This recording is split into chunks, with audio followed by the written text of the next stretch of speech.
الحمد لله رب العالمين، والصلاة والسلام على أشرف الأنبياء وسيد المرسلين نبينا محمد وعلى آله وصحبه أجمعين. أما بعد، فإن البيت هو المكان الذي يأوي إليه الإنسان ويقضي فيه أكثر وقته، وفيه يجد راحته وهدوءه، وفيه يجتمع مع أسرته وأولاده.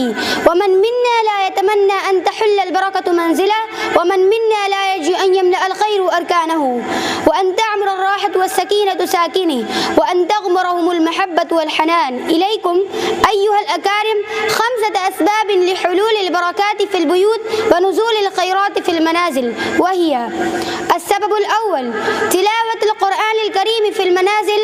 قال الله تعالى: وهذا كتاب أنزلناه مبارك.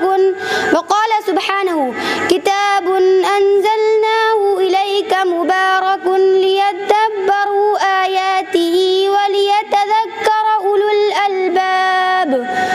وفي حديث أبي هريرة رضي الله عنه عن النبي صلى الله عليه وسلم قال: لا تجعلوا بيوتكم مقابر، فإن الشيطان يفر من البيت الذي تقرأ فيه البقرة. السبب الثاني إقامة الصلاة والمراد بها وداء الصلوات النوافل في البيوت.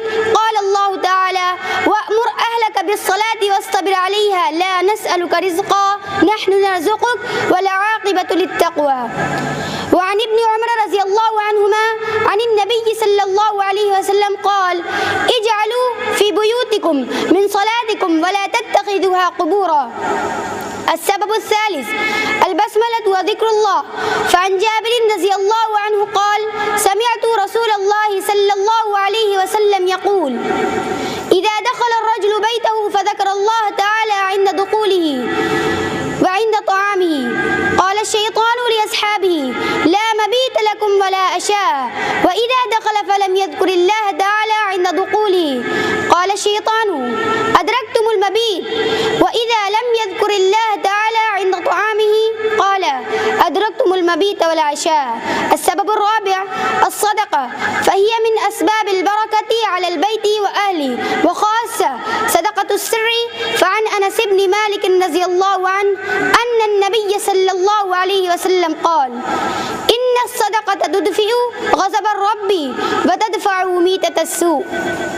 السبب الخامس مواصلة الاستغفار، كما قال نبينا صلى الله عليه وسلم: من لزم الاستغفار جعل الله له من كل ضيق مخرجا ومن كل هم فرجا ورزقه من حيث لا يحتسب. متعنا الله وإياكم بالبركة والرزاق، ورزقنا وإياكم الهدى والتقوى.